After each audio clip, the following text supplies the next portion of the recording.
কেমন আছেন আপনারা সবাই? আলহামদুলিল্লাহ, আমিও ভালো আছি। সবসময় কামনা করি যে আপনারা সবাই যেন ভালো থাকেন, সুস্থ থাকেন, ঈমানের সাথে থাকেন। এই যে আমরা ভালো আছি, আমাদেরকে ভালো রাখে কে? আল্লাহ। আবার মাঝে মাঝে আমাদেরকে অসুস্থ বানিয়ে পরীক্ষা নেয় কে? আল্লাহ। এজন্য সব সময় প্রশংসা করতে হবে কার? আল্লাহ। সুস্থ অবস্থায়ও আল্লাহ, আবার অসুস্থ অবস্থায়ও আল্লাহ। বিশ্বনবী যখন সুস্থ থাকতেন তখন আল্লাহরে ডাকতেন, অসুস্থ হয়ে গেলে আল্লাহরে ডাকতেন না। ব্যাপারটা কি এমন? কথা বলেন। সুস্থ থাকলেও তিনি জিকির করতেন কার? আল্লাহ। অসুস্থ অবস্থায়ও তিনি জিকির করতেন কার? আল্লাহ। বিশ্বনবী মাঝে মাঝে অসুস্থ হতেন না? কথা বলেন। বিশ্বনবী অসুস্থ হতেন, তারপরেও তিনি আল্লাহর কাছে চাইতেন। বিশ্বনবী বলতেন, ইযা সাআলতা ফাসআলিল্লাহ, যখন চাইবা আল্লাহর কাছে চাও। কার কাছে? না খাজা বাবা, ল্যাংটা বাবা, বড় হুজুর, মেজ হুজুর, ছোট হুজুর? কার কাছে? সহজ না হিসাবটা? ইযা সাআলতা ফাসআলিল্লাহ, যখন চাইবে তো আল্লাহর কাছে চাও। ওয়া ইযা ইসতাআনতা ফাসতাইন বিল্লাহ, সাহায্যের দরকার কার কাছে সাহায্য চাবা? কেউ যেটা পারে না পারে কে? আল্লাহ। কেউ যেটা বোঝে না বুঝে কে? আল্লাহ। কেউ যেটা দেখে না দেখে কে? আল্লাহ। পৃথিবীর সবার চোখকে ফাঁকি দিলেও আপনি কি আল্লাহর চোখ ফাঁকি দিতে পারবেন? আল্লাহ ইজ ওয়াচিং ইউ, আল্লাহ সুবহানাহু ওয়া তাআলা ইজ অবজার্ভিং ইউ। আল্লাহ আপনারা দেখছেন। আপনি ঘরের ভেতরে দরজা বন্ধ করে রাত্রিবেলা সুইচ অফ, পর্দা টানিয়ে দিয়েছেন, লাইট অফ, সব বন্ধ, পাপ করেছেন, অন্যায় করেছেন, পৃথিবীর কোনো চোখ দেখে নাই, কাক পক্ষীও টের পায় নাই। টের পেয়েছে কে? আল্লাহ। ওনার চোখকে ফাঁকি দেয়া যায়? পুলিশের চোখ ফাঁকি দেয়া যায় কি যায় না? পুলিশ আসলেই জনগণের বন্ধু, ঠিক কি না? আল্লাহ আমার পুলিশ ভাইদেরকে তুমি কবুল করো। তো এই পুলিশের চোখও কিন্তু ফাঁকি দেয়া যায়, যায় না? র্যাবের চোখ ফাঁকি দেয়া যায় না? বিডিআরের চোখ, পরীক্ষার হলে ম্যাজিস্ট্রেটের চোখ, ম্যাজিস্ট্রেট আছেন না এদিকে? আছে দু একজন।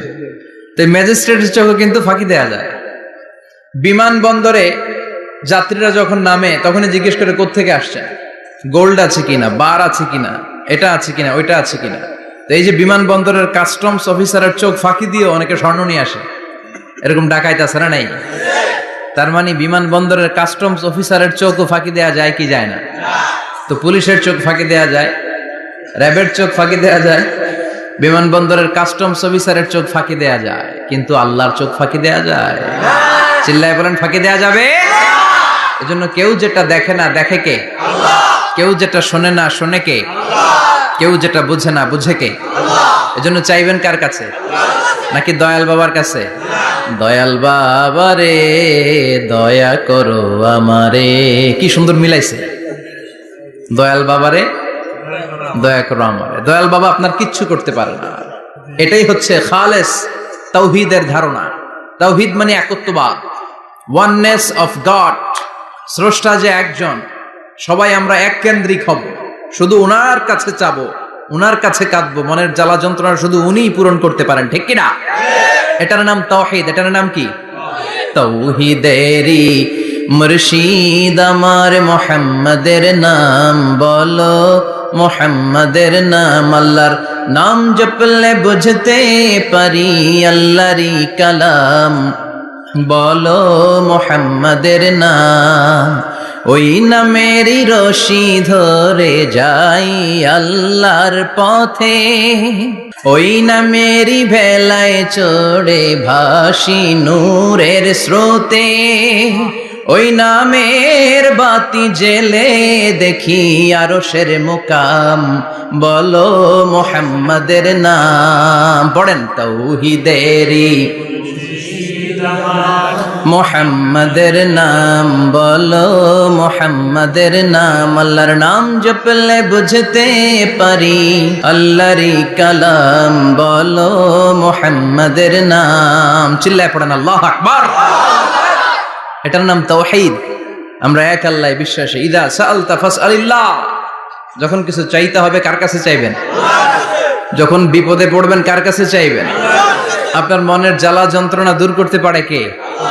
ব্যবসায় সফল হতে চান, আপনার সফল বানায় দিতে পারে কে? আপনার ছেলে নাই, মেয়ে নাই, ছেলে মেয়ে দিয়ে কলিজাটারে ঠান্ডা করতে পারে কে? এজন্য কার কাছে চাবো? আল্লাহ ছাড়া কারো কাছে চাওয়া যাবে? কথা বলেন। আল্লাহ তুমি বুঝার তৌফিক দাও, আর জোরে পড়েন আমিন। এজন্য প্রত্যেক সালাতের পরে আমরা পড়ি রাদিতু বিল্লাহি ওয়া বিল ইসলামি ওয়া বি মুহাম্মাদিন নবিয়ান ওয়া রাসূলা। আল্লাহর রব হিসেবে পেয়ে আমরা খুশি না বেজার?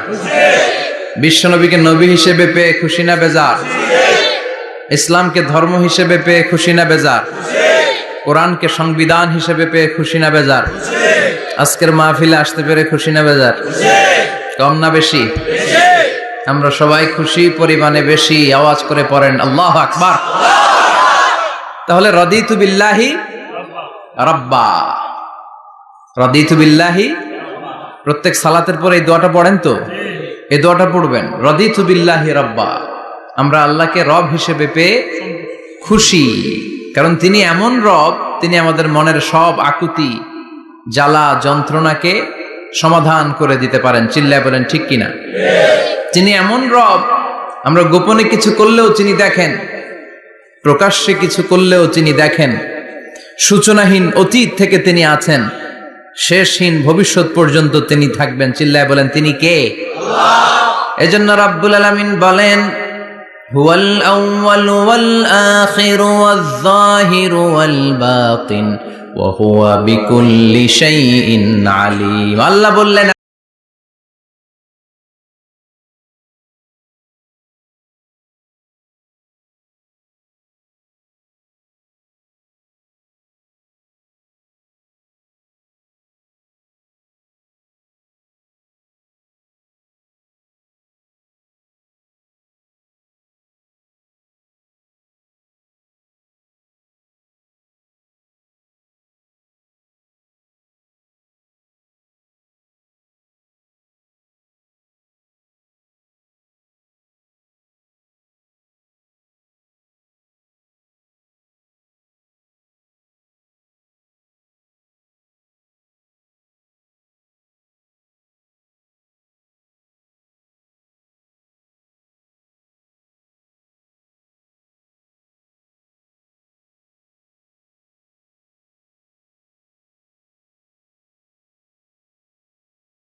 এই রবের নামের গুণগান আছে না নাই?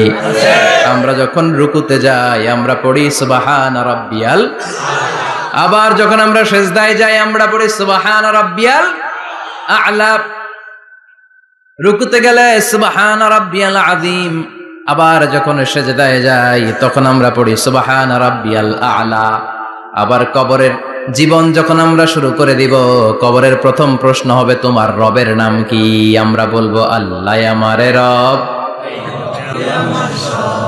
আল্লাহ আমারে রব, এই রবি আমার সব। দমে দমে তনু মনে তারি অনুভব, তোমার দুনিয়াতে আমি যেদিকে তাকাই অথই নেই আমাতে ডুবে আছি সবাই। পাক পাখালির গানে শুনি তসবি কলো রব, তসবি কলো রব, আল্লাহ আমারে রব, এই রবি আমার সব। সুবহানাল্লাহ, কি অসাধারণ কথামালা। আল্লাহ আমার রব, এই রবি আমার সব। আল্লাহ যদি আমার সাথে থাকে পৃথিবীর কোনো শক্তি আমার থামাতে পারবে না। চিল্লায় বলেন ঠিক কিনা? আর এই রবকে যদি তুমি হারাও, রব যদি আমার বিপক্ষে চলে যায়, পৃথিবীর কোনো শক্তি আমার কোনো উপকার করতে পারবে না।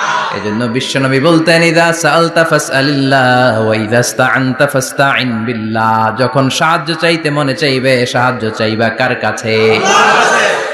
আমাদের কোনো গুরুত্বপূর্ণ ঘটনা ঘটলে, গুরুত্বপূর্ণ লাইফ ইভেন্ট ঘটলে, কিংবা আমরা কোনো বিপদে পড়লে সবার আগে আমরা ফেসবুকে শেয়ার দিই, ঠিক না? কথা কন। ফেসবুক অ্যাকাউন্ট নাই কার কার দেখি? ওই আল্লাহর ওলিদেরকে একটু দেখে রাখি।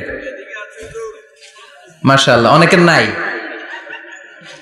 অনেকের ফেসবুক অ্যাকাউন্ট নাই। তো এটার ভালো কাজে লাগানো উচিত।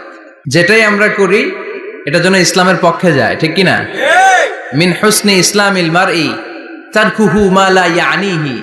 ব্যক্তির ইসলামের সৌন্দর্য হচ্ছে যে অনর্থক কাজ ব্যক্তি করবে না। যে কাজে সওয়াব আছে, যে কাজে কল্যাণ আছে, ব্যক্তি শুধু ওই কাজটা করবে। চিৎকার করে বলেন ঠিক কি না? অনর্থক কাজ করা ঠিক না, অনর্থক কথা বলা ঠিক না, অনর্থক সম্পদ নষ্ট করা ঠিক না, অনর্থক টাইম পাস করা ঠিক না। কারণ মুমিন জানে, মা ইয়ালফিযু মিন কাউলিন ইল্লা লাদাইহি রাকীবুন আতীদ। মুমিনের জিহ্বা দিয়ে যা বের হয় তার প্রতিটি শব্দ পাই পাই করে হিসাব নিবে কে? আল্লাহ। আমাদের জীবনে অনর্থক কথা আছে না নাই? চায়ের দোকানে বসলে অপ্রয়োজনীয় আলাপ, নিজেরও কাজে লাগে না, ফ্যামিলিরও কাজে লাগে না, ইসলামেরও কাজে লাগে না, খালি খোঁচাখুঁচা ঠেলাঠেলি বাড়ায়। এরকম ডাকাত আছে না নাই? অপ্রয়োজনীয় কথা, অপ্রয়োজনীয় কাজও আছে না নাই এদেশে? দেদারসে মানুষ করে বেড়াচ্ছে অপ্রয়োজনীয় কাজ। হুজুররে পাইলে হাজার হাজার ছবি আছে না নাই? এটা অপ্রয়োজনীয় না?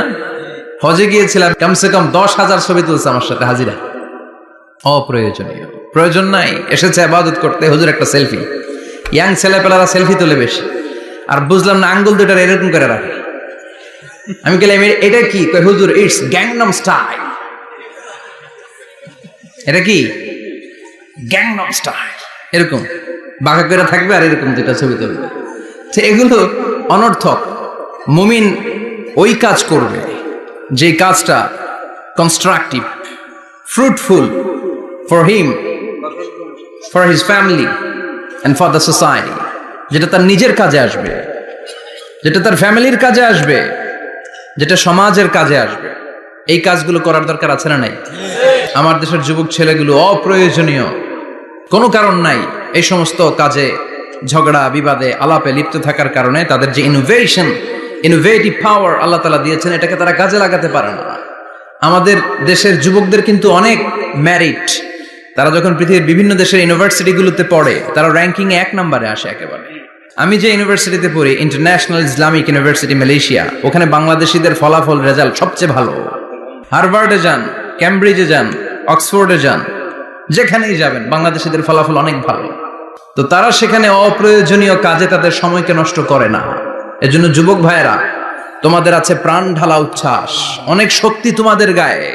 এখন তোমাদের রক্ত গরম, তোমাদের এই গরম রক্ত ইসলামের কল্যাণে কাজে লাগাইতে হবে। শুধু সেলফি তুইলা সময় নষ্ট করা যাবে না। চিল্লায় বলো ঠিক কিনা? কিছুদিন আগে আমি দেখলাম মানবতার দেয়াল। কিসের দেয়াল? কিছু ছেলে পেলে নিউ আইডিয়া বের করেছে যে এটার নাম মানবতার দেয়াল। খুব সম্ভবত মসজিদের এক ওয়ালের মধ্যে তারা লিখেছে মানবতার দেয়াল, আর কিছু হ্যাঙ্গার টানিয়ে রেখেছে, আর বলেছে যেটা অপ্রয়োজনীয় রেখে যান, আর যেটা আপনার লাগবে নিয়ে যান। এই যে শীত, প্রচন্ড শীতে অনেকের জ্যাকেট নাই, আমাদের কয়েকটা করে জ্যাকেট, জাম্পার, সোয়েটার, চাদর, মাফলার, অনেকের একটাও নাই। আছে না নাই? তারা দেয়ালের নাম দিয়েছে মানবতার দেয়াল। এখানে আপনার অতিরিক্ত পুরান জ্যাকেট থাকলে রেখে যান। তো অনেকে পুরান জ্যাকেট, মাফলার, চাদর ওখানে ঝুলিয়ে রেখে গিয়েছে। আবার লিখে দিয়েছে যার লাগবে তিনি নিয়ে যান। যার মাফলার নাই, যার জ্যাকেট নাই, চাদর নাই, তারা এসে নিয়ে যাচ্ছে। এটা একটা সুন্দর আইডিয়া না? তো চায়ের দোকানে ছেলেপেলেগুলো যদি মারামারি করতো, অপরাজনীতি করতো, গুতাগুতি করতো, কিলাকিলি করতো, তাহলে মাথা থেকে এই আইডিয়াগুলো বেরোতো? কথা বলেন। Human capacity is amazing. কি পরিমাণে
আর দ্বিতীয় ওই যুবক যে যুবককে কোনো নারী অন্যায় প্রেম করার পরকীয়ার অফার দেয়, ওই অফারকে ক্যান্সেল করে ওই যুবক বলে ইন্নী আখাফুল্লাহ, আমি এই পরকীয়ার দিকে যেতে পারি না, কারণ আমার অন্তরে ভয় আছে একজনের, তিনি কে? যাদের হৃদয়ে আছে আল্লাহর ভয়, তারা কভু পথ ভুলে যায় না। আল্লাহর প্রেম ছাড়া এই দুনিয়ায় কারো কাছে কোনো কিছু চায় না, ঠিক কি না? রাতের আধারে যারা সেজদাতে রয়, দু চোখের শ্রুতে নদী যেন বয়। আল্লাহু আকবার। তো তাহাজ্জুদ পড়বে কখন? ফজরে তো পড়তে পারে না, আছে না নাই? রাতের আধারে যারা সেজদাতে রয়, দু চোখের শ্রুতে নদী যেন বয়। ছলনার হাতছানি যতই ডাকুক, পেছনে ফিরেও সে তাকায় না। যাদের হৃদয়ে আছে আল্লাহর ভয়, তারা কভু পথ ভুলে যায় না। আল্লাহর প্রেম ছাড়াই দুনিয়ায় কারো কাছে কোনো কিছু চায় না। চিল্লায় বলেন ঠিক কিনা? তার মানে প্রথম হচ্ছে এক যুবক, যেই যুবক তার যৌবন কালের সময়টা আল্লাহর ইবাদতে কাটায়। দ্বিতীয় হলো এমন যুবক পরকীয়ার অফার পেয়ে সে বলে আমি ভয় পাই একজনকে, তিনি কে? এজন্য যুবক, তোমার অন্তর আল্লাহর ভয় থাকতে হবে। তোমার সময়টা এমনি কাটানো যাবে না, ইবাদতে কাটাতে হবে, ঠিক কিনা? এজন্য আমরা নামাজের পরে বলি রাদিতু বিল্লাহি রাব্বা, আল্লাহকে রব হিসেবে পেয়ে আমরা খুশি। তারপরে বলি অবিল ইসলামি দীনা, ইসলামকেও দিন হিসেবে পেয়ে আমরা খুশি না বেজার? কথা কন, খুশি না? আপনি খুশি হইলে আপনার লাভ, খুশি না হইলে আপনার লস। ইসলামের বিজয়কে সমুন্নত করবে কে? ইসলামের পতাকা পত পত করে হোয়াইট হাউসের উপরেও একদিন ঝুলবে। চিল্লায় বলেন ঠিক কিনা? আল্লাহ বলেন খবরদার, ফু দিয়ে ইসলামের বাতি তোরা নিভাতে পারবি না। ইউরিদুনা লিয়ুতফিউ নূরাল্লাহি বিআফওয়াহিহিম ওয়াল্লাহু মুতিম্মু নূরিহি ওয়ালাউ কারিহাল কাফিরুন। ইসলাম বিরোধীরা চায় মুখের ফুৎকারে ইসলামের বাতিকে নিভিয়ে দিতে। আল্লাহ বলে খবরদার, ষড়যন্ত্র করে লাভ নাই, ইসলামের বিজয় আমি নিশ্চিত করে দেব। স্যামুয়েল হ্যান্টিংটন একটা বই লিখেছে, দ্য ক্লাশেস অফ সিভিলাইজেশন।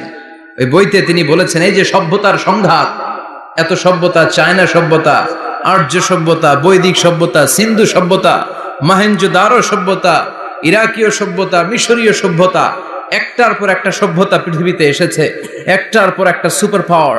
এখন সুপার পাওয়ার হচ্ছে ইউনাইটেড স্টেটস অফ আমেরিকা, ধারণা করা হচ্ছে এরপরে চায়না হবে সুপার পাওয়ার, আবার অনেকে বলছে এরপরে ইন্ডিয়া হবে সুপার পাওয়ার। এভাবে একটার পর একটা সুপার পাওয়ার যাওয়ার পরে সর্বশেষ যে সুপার পাওয়ারটা পৃথিবীর বুকে মাথা উঁচু করে দাঁড়িয়ে থাকবে সেটার নাম হচ্ছে ইসলাম। সেটার নাম কি? তার নমুনা গোটা বিশ্বব্যাপী আছে না নাই? ইসলামকে যত দমাইতে চায় এটা আরো উপরের দিকে ওঠে। সুবহানাল্লাহ কইবেন না? ইসলামের বৈশিষ্ট্য হচ্ছে চারা বীজের মতো। চারা বীজ তো আপনারা চিনবেন, নিমসারের মানুষ। বীজ, ইসলাম হচ্ছে বীজের মতো। ইসলামের শত্রুরা ইসলামকে মাটিতে গেড়ে দিতে চায়, কিন্তু ইসলাম হচ্ছে বীজের মতো, চারা বীজ। চারা বীজ মাটিতে গেড়ে দিলে কি হয়? কথা কন, আরো গজিয়ে ওঠে, মাটি ফেড়ে উপরের দিকে উঠে চিৎকার করে বলেন ঠিক কি না?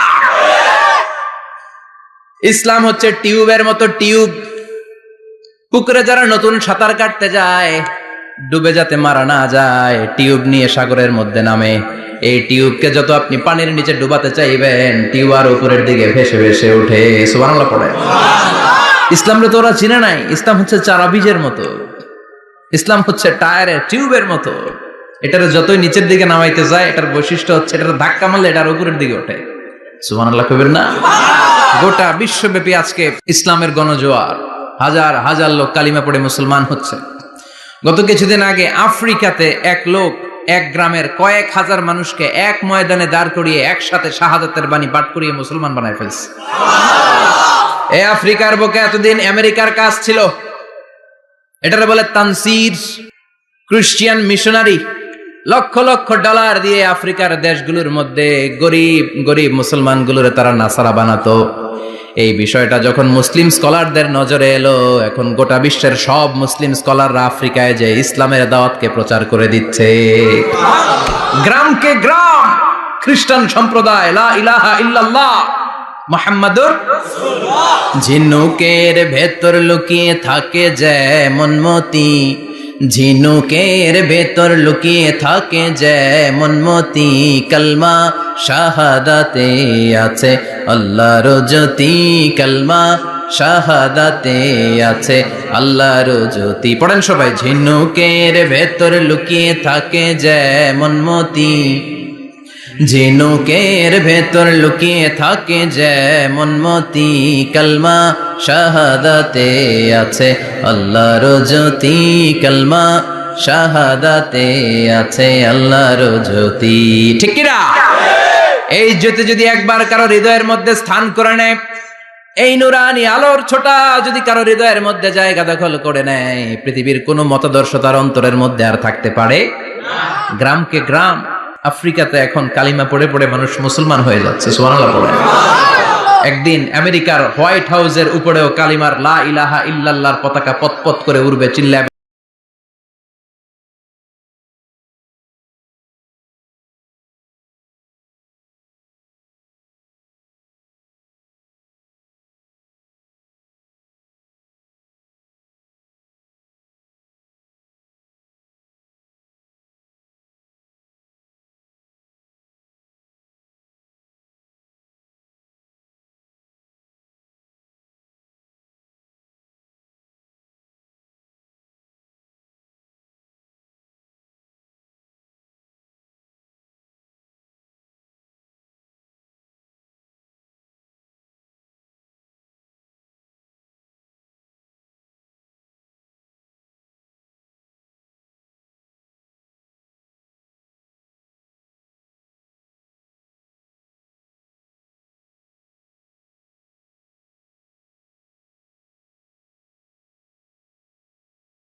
আল্লাহকে রব হিসেবে পেয়ে আমরা যেমন খুশি, ইসলামকে ধর্ম হিসেবে পেয়ে তেমন খুশি, বিশ্ব নবীকেও রাসূল হিসেবে পেয়ে খুশি না বেজার?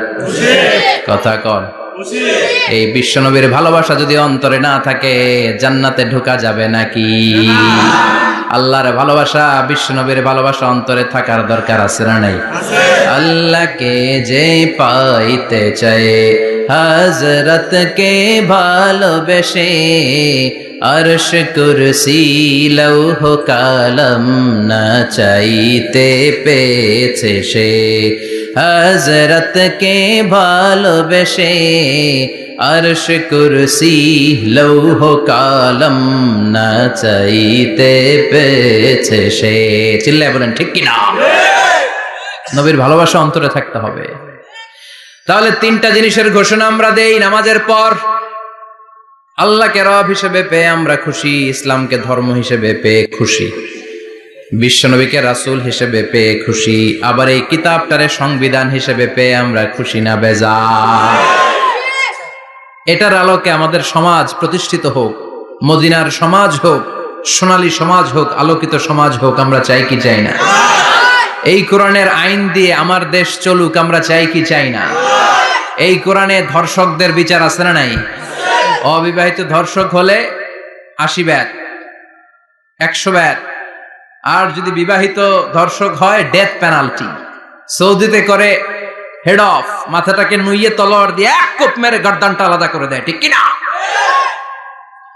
অনেক দেশে ডেথ পেনাল্টি করে, হ্যাঙ্গিং এর মাধ্যমে, ফাঁসির মাধ্যমে। ধর্ষণের বিচার বাংলাদেশে সহজে পাওয়া যায় না, কিন্তু কোরআন দিয়ে বিচার করলে ওই বিচার আছে না নাই? নোয়াখালীর এক বোনকে ধর্ষণ করা হয়েছে, গোটা বাংলার জামিনে এই নিউজটা আছে না নাই? কোরআনের বিচার থাকলে আলটিমেটাম হতো 24 ঘন্টা, 24 আওয়ার্স। 24 আওয়ার্স এর মধ্যে ধর্ষককে ডেকে এনে বাইতুল মোকাররমের স্কয়ারের সামনে লক্ষ মানুষের চোখের সামনে ফাঁসির রশিতে ঝুলিয়ে দেয়া হতো। বড় বড় চোরগুলোর হাত কেটে দেয়া হতো। কলা চোর, ডিম চোর, মুরগি চোর না, বড় বড় সাইজের চুরি যারা করে 1000 কোটি টাকা মেরে দেয়, দেশের 12টা বাজিয়ে দেয়, দেশের 10-এর সর্বনাশ করে, সিমেন্ট খাইয়া, টিন খাইয়া, রড খাইয়া সব হজম করে। ব্রিজ ভেঙে গেলে ব্রিজের ভেতরে পাওয়া যায় বাঁশ, তার মানে রড গেছে কই? হ্যাঁ, পেটে। এগুলার এক একটার পেটে 10টা করে পাকস তুলে দিছে আল্লাহ। 10টা স্টোমাক না থাকলে রড হজম হয়? কথা কয় না। এগুলোর বিচার হওয়ার দরকার আছে না নাই? কোরআনের রাজ যদি কায়েম হয়, এই সবগুলো বড় বড় চোরের বিচার হবে, লাইভ ব্রডকাস্টিং হবে টিভিতে, আমরা সবাই দেখবো কেমন করে তাদের হাত কাটা হয়। ওই সমাজ আমাদের দেশে চালু হোক, আমরা চাই কি চাই না?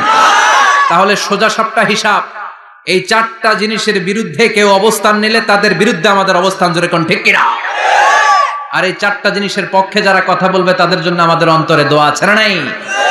এক হচ্ছে আমার রব, 2 হলো আমার ইসলাম, 3 হলো আমার পেয়ারা নবী, 4 হলো আমাদের আল্লাহর দেয়া সংবিধান কোরআন। এই 4টা জিনিসের বিরুদ্ধে কথা বললে খবর আছে না নাই? এই 4টা জিনিসের বিরুদ্ধে কথা বলা হবে। মুসলমানদের দেশে এই 4টা জিনিসকে কটূক্তি করা হবে, অপমান করা হবে, আর এর বিরুদ্ধে প্রতিবাদ আসবে না। মুমিন চুপ করে বসে থাকবে, সেটা মুমিন নয়, সেটা মুনাফিক। চিল্লায় বলেন ঠিক কিনা? এজন্য এই 4টা জিনিসের বিরুদ্ধে কথা বললে প্রতিবাদের ঝড় তোলার দরকার আছে না নাই? রাজি আছে মুসলমান? দুই হাত উঁচু করে আল্লাহর দেখা। আল্লাহ আমাদের স্লোগানকে কবুল করো। এই 4টা জিনিসের জন্য ভালোবাসা আমাদের অন্তরে তুমি স্থান করে দাও। এগুলোকে পুঁজি করে যেন আমরা জান্নাতের অধিকারী হতে পারি, তুমি তৌফিক দাও। আর জোরে পড়েন আমিন। আজকে আমরা যে বইটা থেকে কথা শুনবো, বইটার নাম কি বলেন? আরো জোরে বলেন, কি নাম? আজকে আমরা জানার নিয়তে, শিখার নিয়তে, আমাদের আখিরাতটাকে সুন্দর করার নিয়তে কোরআন থেকে কিছু কথা শুনবো, ইনশাআল্লাহ। পড়েন, আরো জোরে পড়েন, ইনশাআল্লাহ। আমাদের সবকিছু হয়ে যাচ্ছে শো অফ, মাহফিল হয়ে যাচ্ছে শো অফ, আলোচনাগুলো হয়ে যাচ্ছে শো অফ, লোক দেখানো ভাব। অন্তরে ইখলাস নাই, আল্লাহর প্রতি দরদ নাই, স্রষ্টার প্রতি অগাধ বিশ্বাস আর ভালোবাসা নাই। আমাদের ডে টু ডে লাইফের চিত্র যদি আমরা খেয়াল করি তাহলে দেখবো our spirituality is going down, our লিল্লাহিয়াত, ইখলাস ইজ গোয়িং ডাউন। আমাদের ইখলাস যাচ্ছে নিচের দিকে, মানে কমছে, ডিক্রিজিং ডে আফটার ডে। কিন্তু our greed, our jealousy, our arrogance, আমাদের অহংকার, আমাদের ক্ষমতার প্রতি লোভ, আমাদের হিংসা, এগুলো দিন দিন উপরের দিকে যাচ্ছে। চিল্লা এখন ঠিক কিনা? এই তাফসীর মাহফিলগুলোর মূল উদ্দেশ্য হচ্ছে আমাদেরকে রাইট ট্র্যাকে নিয়ে আসা। We should come back to the right track. Train যদি লাইনচ্যুত হয়, অ্যাক্সিডেন্টের সম্ভাবনা আছে না নাই? লাইনচ্যুত হয়ে গেলে রেল কর্তৃপক্ষ এটাকে এসে আবার লাইনে তুলে দেয়, ঠিক কিনা? আমরা শয়তানের ওয়াসওয়াসাতে প্রায় লাইনচ্যুত হয়ে যাই। এই তাফসীর মাহফিলগুলো